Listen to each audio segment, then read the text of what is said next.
कार्यक्रम में उपस्थित मंत्रिपरिषद के मेरे साथी स्वास्थ्य मंत्री मनसुख मांडविया जी,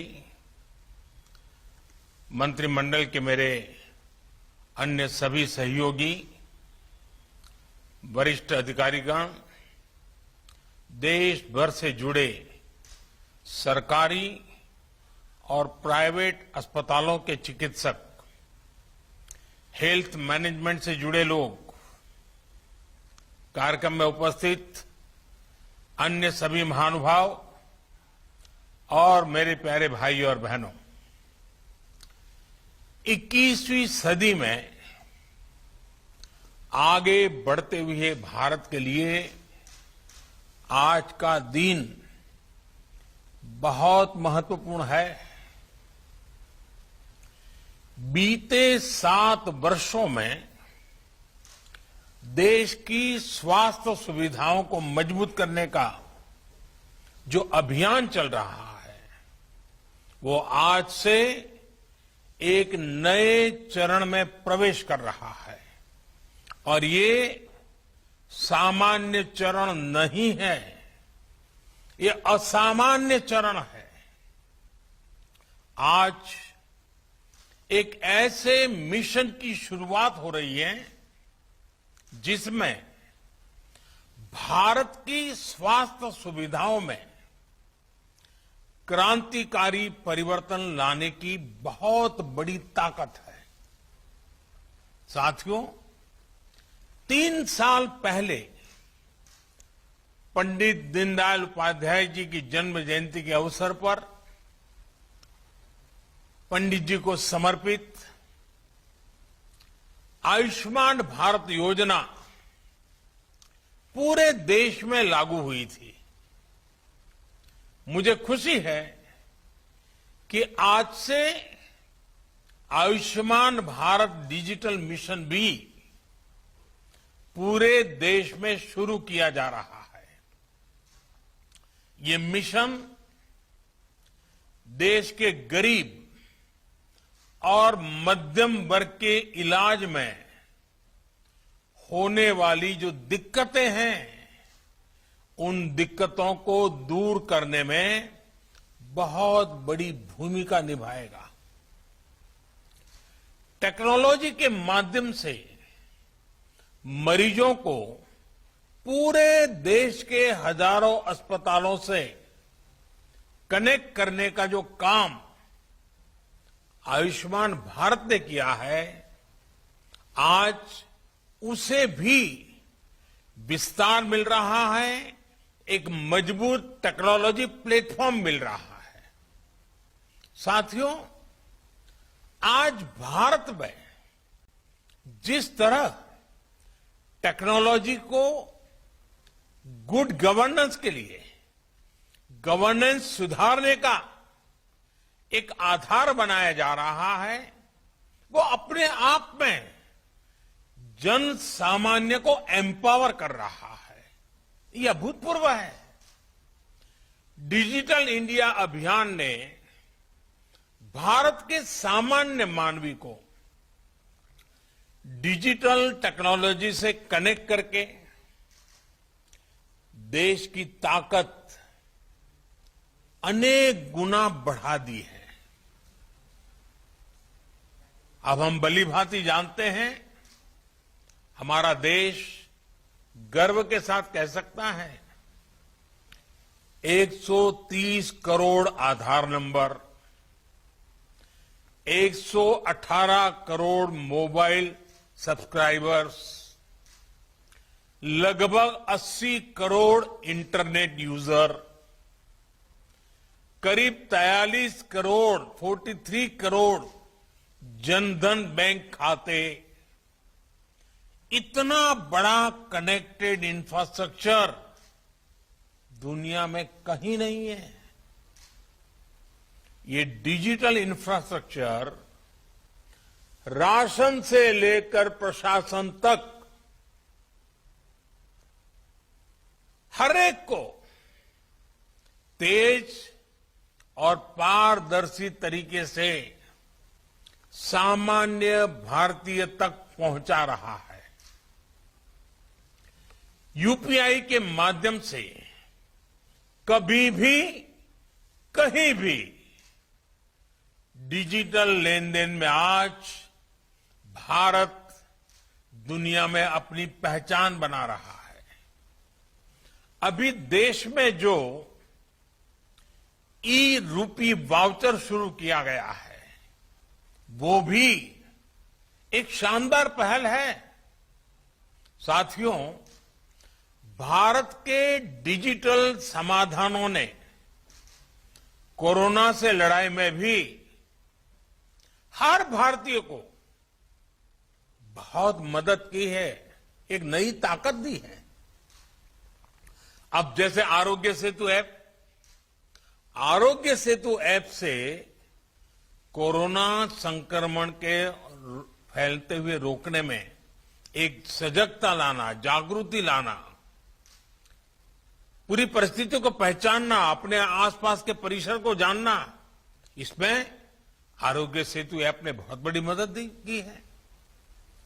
उसी प्रकार से सबको वैक्सीन, मुफ्त वैक्सीन, इस अभियान के तहत भारत आज करीब करीब 90 करोड़ वैक्सीन डोज लगा पाया है और उसका रिकॉर्ड उपलब्ध हुआ है, सर्टिफिकेट उपलब्ध हुआ है। तो इसमें कोविन का बहुत बड़ा रोल है। रजिस्ट्रेशन से लेकर सर्टिफिकेशन तक का इतना बड़ा डिजिटल प्लेटफॉर्म दुनिया के बड़े बड़े देशों के पास नहीं है। साथियों, कोरोना काल में टेली मेडिसिन का भी अभूतपूर्व विस्तार हुआ है। ई संजीवनी के माध्यम से अब तक लगभग 1.25 करोड़ रिमोट कंसल्टेशन पूरे हो चुके हैं। ये सुविधा हर रोज देश के दूर सुदूर में रहने वाले हजारों देशवासियों को घर बैठे ही शहरों के बड़े अस्पतालों के बड़े बड़े डॉक्टरों से कनेक्ट कर रही है। जाने माने डॉक्टरों की सेवा आसान हो सकी है। मैं आज इस अवसर पर देश के सभी डॉक्टरों, नर्सेस और मेडिकल स्टाफ का हृदय से बहुत आभार व्यक्त करना चाहता हूं। चाहे वैक्सीनेशन हो, कोरोना के मरीजों का इलाज हो, उनके प्रयास कोरोना से मुकाबले में देश को बड़ी राहत दे पाए हैं, बहुत बड़ी मदद कर पाए हैं। साथियों, आयुष्मान भारत पीएम जय ने गरीब के जीवन की बहुत बड़ी चिंता दूर की है। अभी तक 2 करोड़ से अधिक देशवासियों ने इस योजना के तहत मुफ्त इलाज की सुविधा का लाभ उठाया है और इसमें भी आधी लाभार्थी हमारी माताएं हैं, हमारी बहनें हैं, हमारी बेटियां हैं। ये अपने आप में सुकून देने वाली बात है, मन को संतोष देने वाली बात है। हम सब जानते हैं हमारे परिवारों की स्थिति। सस्ते इलाज के अभाव में सबसे अधिक तकलीफ देश की माताएं बहनें ही उठाती हैं। घर की चिंता, घर के खर्चों की चिंता, घर के दूसरे लोगों की चिंता में हमारी माताएं बहनें अपने ऊपर होने वाले इलाज के खर्च को हमेशा टालती रहती है, लगातार टालने की कोशिश करती है। वो ऐसा ही कहते हैं, नहीं हाँ अब ठीक हो जाएगा, नहीं अब ये तो एक दिन का मामला है, नहीं ऐसे ही एक पुड़िया ले लेंगे तो ठीक हो जाएगा। क्योंकि मां का मन है ना, वे दुख झेल लेती है, लेकिन परिवार पर कोई आर्थिक बोझ आने नहीं देती है। साथियों, जिन्होंने आयुष्मान भारत के तहत अभी तक इलाज का लाभ लिया है या फिर जो उपचार करा रहे हैं, उनमें से लाखों ऐसे साथी हैं जो इस योजना से पहले अस्पताल जाने की हिम्मत ही नहीं जुटा पाते थे, टालते रहते थे, वो दर्द सहते थे, जिंदगी की गाड़ी किसी तरह खींचते रहते थे, लेकिन पैसे की कमी की वजह से अस्पताल नहीं जा पाते थे। इस तकलीफ का एहसास ही हमें भीतर तक झकझोर देता है। मैं ऐसे परिवारों से मिला हूं इस कोरोना काल में, और उसके पहले ये आयुष्मान की जब जो लोग सेवाएं लेते थे, कुछ बुजुर्ग ये कहते थे कि मैं इसलिए उपचार नहीं कराता था क्योंकि मैं अपने संतानों पर कोई कर्ज छोड़ करके जाना नहीं चाहता था। कुछ सहन कर लेंगे, हो सकता है जल्दी जाना पड़े, ईश्वर बुलाने तो चले जाएंगे, लेकिन बच्चों पर, संतानों पर कोई आर्थिक कर्ज छोड़ करके नहीं जाना है, इसलिए उपचार नहीं कराते थे।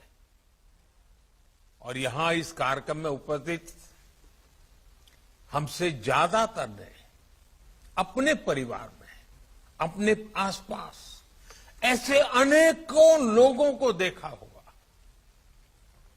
हमसे ज्यादातर लोग इसी तरह की चिंताओं से खुद भी गुजरे हैं। साथियों, अभी तो कोरोना काल है, लेकिन उससे पहले मैं देश में जब भी प्रवास करता था, राज्यों में जाता था, तो मेरा प्रयास रहता था कि आयुष्मान भारत के लाभार्थियों से मैं जरूर मिलूं। मैं उनसे मिलता था, उनसे बातें करता था, उनके दर्द, उनके अनुभव, उनके सुझाव मैं उनसे सीधा लेता था। ये बात वैसे मीडिया में या और सार्वजनिक रूप से ज्यादा चर्चा में नहीं आई, लेकिन मैंने इसको अपना नित्य क्रम बना दिया था। आयुष्मान भारत के सैकड़ों लाभार्थियों से मैं खुद रूबरू मिल चुका हूं, और मैं कैसे भूल सकता हूं उस बूढ़ी मां को जो बरसों तक दर्द सहने के बाद पथरी का ऑपरेशन करा पाई, वो नौजवान जो किडनी की बीमारी से परेशान था, किसी को पैर में तकलीफ, किसी को रीढ़ की हड्डी में तकलीफ, उनके चेहरे मैं कभी भूल नहीं पाता हूं। आज आयुष्मान भारत ऐसे सभी लोगों के लिए बहुत बड़ा संबल बनी है। थोड़ी देर पहले जो फिल्म यहां दिखाई गई, जो कॉफी टेबल बुक लॉन्च की गई, उसमें खास करके उन माताओं बहनों की चर्चा विस्तार से की गई है। बीते 3 सालों में जो हजारों करोड़ रुपए सरकार ने वहन किए हैं, उससे लाखों परिवार गरीबी के कुचक्र में फंसने से बचे हैं। कोई गरीब रहना नहीं चाहता है। कड़ी मेहनत करके गरीबी से बाहर निकलने के लिए हर कोई कोशिश करता है, अवसर तलाशता है। कभी तो लगता है कि हां बस अब कुछ ही समय में गरीबी से बाहर आ जाएगा, और अचानक परिवार में एक बीमारी आ जाए तो सारी मेहनत मिट्टी में मिल जाती है। फिर वो 5-10 साल पीछे उस गरीबी के चक्कर में फंस जाता है। बीमारी पूरे परिवार को गरीबी के कुचक्र से बाहर नहीं आने देती है, और इसलिए आयुष्मान भारत सहित हेल्थ केयर से जुड़े जो भी समाधान सरकार सामने ला रही है वो देश के वर्तमान और भविष्य में एक बहुत बड़ा निवेश है। भाइयों और बहनों, आयुष्मान भारत डिजिटल मिशन अस्पतालों में प्रक्रियाओं को सरल बनाने के साथ ही ईज ऑफ लिविंग भी बढ़ाएगा। वर्तमान में अस्पतालों में टेक्नोलॉजी का जो इस्तेमाल होता है वो फिलहाल सिर्फ एक ही अस्पताल तक या एक ही ग्रुप तक सीमित रहता है। नए अस्पताल या नए शहर में जब मरीज जाता है तो उसको फिर से उसी प्रक्रिया से गुजरना पड़ता है। डिजिटल हेल्थ रिकॉर्ड्स के अभाव में उसको सालों साल से चली आ रही फाइलें लेकर चलना पड़ता है। इमरजेंसी की स्थिति में तो ये भी संभव नहीं होता है। इससे मरीज और डॉक्टर दोनों का बहुत सा समय भी बर्बाद होता है, परेशानी भी ज्यादा होती है और इलाज का खर्च भी बहुत अधिक बढ़ जाता है। हम अक्सर देखते हैं कि बहुत से लोगों के पास अस्पताल जाते समय उनका मेडिकल रिकॉर्ड ही नहीं होता। ऐसे में जो डॉक्टरी जो परामर्श होता है, जांच होती है, वो उसको बिल्कुल जीरो से शुरू करनी पड़ती है, नए सिरे से शुरू करनी पड़ती है। मेडिकल हिस्ट्री का रिकॉर्ड न होने से समय भी ज्यादा लगता है, खर्च भी बढ़ता है और कभी कभी तो उपचार कॉन्ट्राडिक्टरी भी हो जाता है। और हमारे गांव देहात में रहने वाले भाई बहन तो इस वजह से बहुत परेशानी उठाते हैं। इतना ही नहीं, डॉक्टरों की कभी अखबार में एडवर्टाइजमेंट तो होती नहीं है। कानों कान बात पहुंचती कि फलाने डॉक्टर अच्छे हैं, मैं गया था तो अच्छा हुआ। अब इसके कारण डॉक्टरों की जानकारी हर किसी के पास पहुंचेगी भी, हाँ कौन ऐसे बड़े बड़े डॉक्टर हैं, कौन इस विषय के जानकार है, किसके पास पहुंचना चाहिए, नजदीक में कौन है, जल्दी कहां पहुंच सकते हैं, सारी सुविधाएं। और आप जानते हैं, और मैं और एक बात कहना चाहूंगा, इन सभी नागरिकों को इस तरह की परेशानी से मुक्ति दिलाने में आयुष्मान भारत डिजिटल मिशन बड़ी भूमिका निभाएगा। साथियों, आयुष्मान भारत डिजिटल मिशन अब पूरे देश के अस्पतालों के डिजिटल हेल्थ सॉल्यूशंस को एक दूसरे से कनेक्ट करेगा। इसके तहत देशवासियों को अब एक डिजिटल हेल्थ आईडी मिलेगी। हर नागरिक का हेल्थ रिकॉर्ड डिजिटली सुरक्षित रहेगा। डिजिटल हेल्थ आईडी के माध्यम से मरीज खुद भी और डॉक्टर भी पुराने रिकॉर्ड को जरूरत पड़ने पर चेक कर सकता है।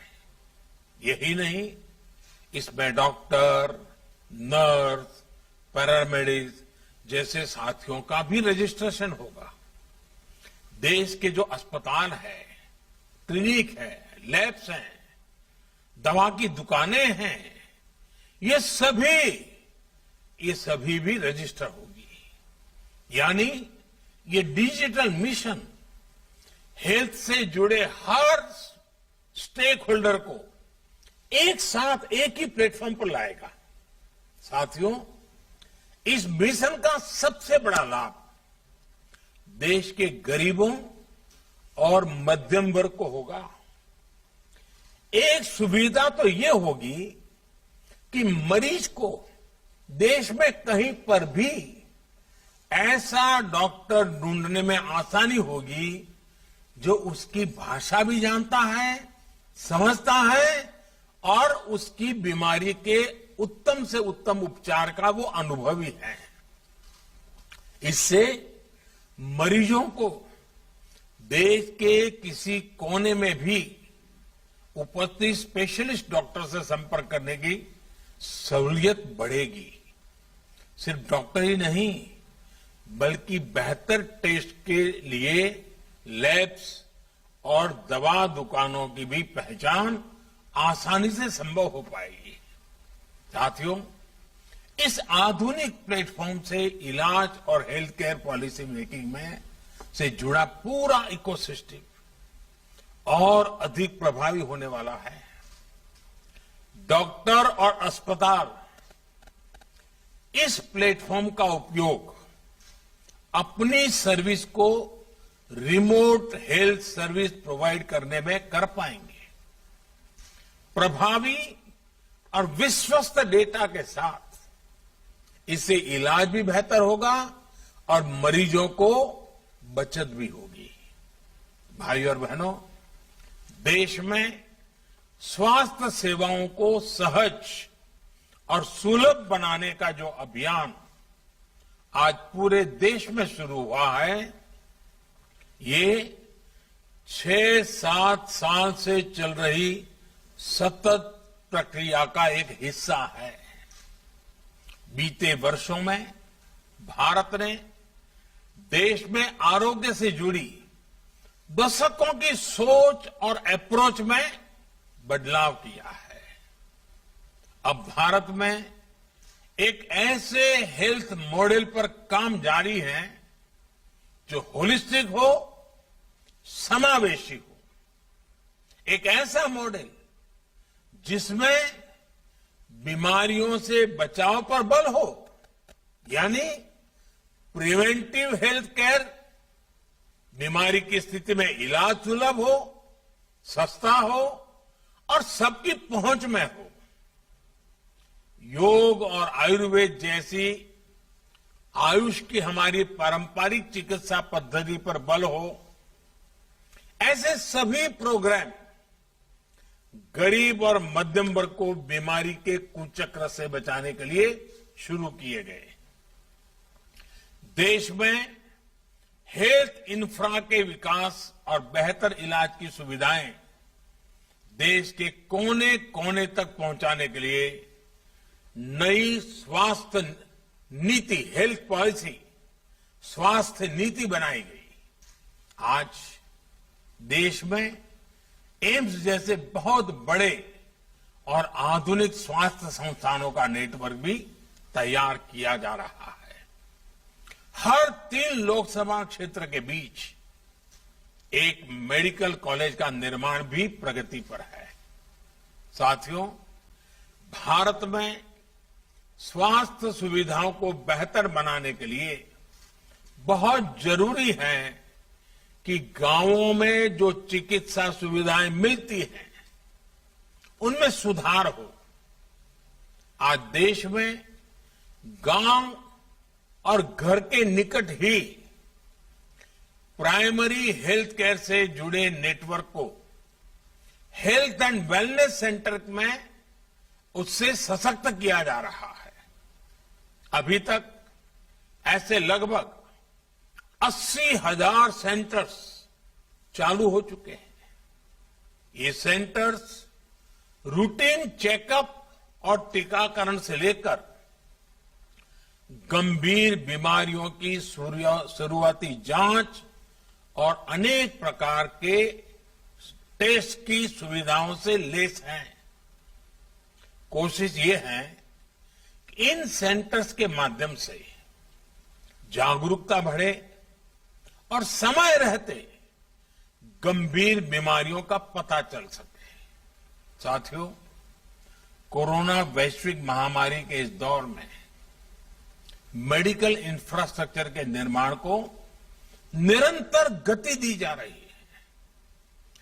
देश के जिला अस्पतालों में क्रिटिकल केयर ब्लॉक्स का इंफ्रास्ट्रक्चर तैयार किया जा रहा है। बच्चों के इलाज के लिए जिला और ब्लॉक के अस्पतालों में विशेष सुविधाएं बन रही है। जिला स्तर के अस्पतालों में अपने ऑक्सीजन प्लांट्स भी स्थापित किए जा रहे हैं। साथियों, भारत के हेल्थ सेक्टर को ट्रांसफॉर्म करने के लिए मेडिकल एजुकेशन में भी अभूतपूर्व रिफॉर्म्स हो रहे हैं। 7-8 साल में पहले की तुलना में आज अधिक डॉक्टर्स और पैरामेडिकल मैन पावर देश में तैयार हो रही है। सिर्फ मैन पावर ही नहीं, बल्कि हेल्थ से जुड़ी आधुनिक टेक्नोलॉजी, बायोटेक्नोलॉजी से जुड़ी रिसर्च, दवाओं और उपकरणों में आत्मनिर्भरता को लेकर भी देश में मिशन मोड पर काम चल रहा है। कोरोना की वैक्सीन के डेवलपमेंट और मैन्युफैक्चरिंग में भारत ने जिस तरह अपना सामर्थ्य दिखाया है, वो हमें गर्व से भर देता है। स्वास्थ्य उपकरणों और दवाओं के कच्चे माल के लिए पीएलआई स्कीम से भी इस क्षेत्र में आत्मनिर्भर भारत अभियान को बहुत ताकत मिल रही है।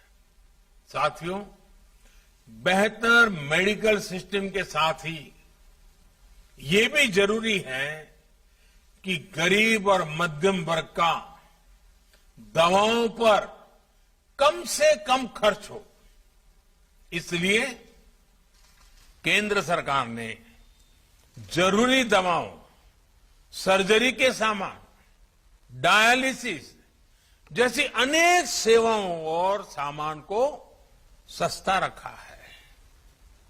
भारत में ही बनने वाली दुनिया की श्रेष्ठ जेनरिक दवाओं को इलाज में ज्यादा से ज्यादा उपयोग में लाने के लिए प्रोत्साहन दिया गया है। 8,000 से ज्यादा जन औषधि केंद्रों ने तो गरीब और मध्यम वर्ग को बहुत बड़ी राहत दी है। और मैं जन औषधि केंद्र से जो दवाइयां लेते हैं, ऐसे मरीजों से भी पिछले दिनों मुझे कई बार बात करने का मौका मिला और मैंने देखा है कुछ परिवार ऐसे उनको डेली कुछ दवाइयां लेनी पड़ती हैं, कुछ उम्र में कुछ बीमारियों के कारण। इस जन औषधि केंद्र के कारण ऐसे मध्यम वर्गीय परिवार के 1,000, 1,500, 2,000 रुपया हर महीना बच रहा है।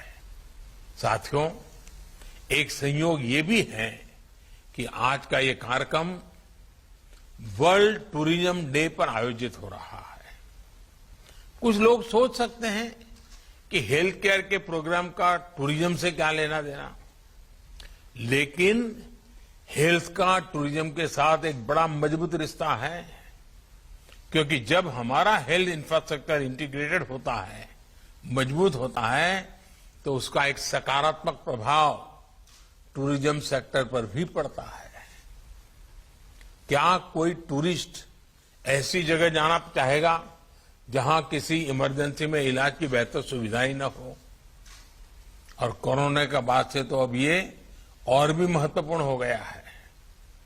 जहां वैक्सीनेशन जितना ज्यादा होगा, टूरिस्ट वहां जाने में उतना ही सेफ महसूस करेंगे। और आपने देखा होगा, हिमाचल हो, उत्तराखंड हो, सिक्किम हो, गोवा हो, ये जो हमारे टूरिस्ट डेस्टिनेशन वाले राज्य हैं, वहां बहुत तेजी से, अंडमान निकोबार हो, बहुत तेजी से वैक्सीनेशन को बल दिया गया है, क्योंकि टूरिस्टों के लिए मन में एक विश्वास पैदा हो। आने वाले वर्षों में ये बात निश्चित है कि सारे फैक्टर और भी मजबूत होंगे। जिन जिन जगहों पर हेल्थ इंफ्रा बेहतर होगा, वहां टूरिज्म की संभावनाएं और ज्यादा बेहतर होगी। यानी हॉस्पिटल और हॉस्पिटैलिटी और एक दूसरे के साथ मिलकर चलेंगे। साथियों, आज दुनिया का भरोसा भारत के डॉक्टर्स और हेल्थ सिस्टम पर लगातार बढ़ रहा है। विश्व में हमारे देश के डॉक्टरों ने बहुत इज्जत कमाई है, भारत का नाम ऊंचा किया है। दुनिया के बड़े बड़े लोगों के साथ आप पूछोगे तो कहेंगे, हां, मेरा एक डॉक्टर तो हिंदुस्तानी है। यानी भारत के डॉक्टरों की नामना है। भारत के इंफ्रास्ट्रक्चर अगर मिल जाए तो दुनिया से हेल्थ के लिए भारत आने वालों की संख्या बढ़नी बढ़नी। इंफ्रास्ट्रक्चर की कई मर्यादाओं के बीच भी लोग भारत में ट्रीटमेंट कराने के लिए आते हैं और उसकी कई कभी तो बड़ी इमोशनल कथाएं हमें सुनने को मिलती। छोटे छोटे बच्चे हमारे अड़ोस पड़ोस के देशों से भी जब यहां आते हैं, स्वस्थ होकर के जाते हैं, पूरा परिवार खुश, तो उस देश में भी खुशियां फैल जाती है।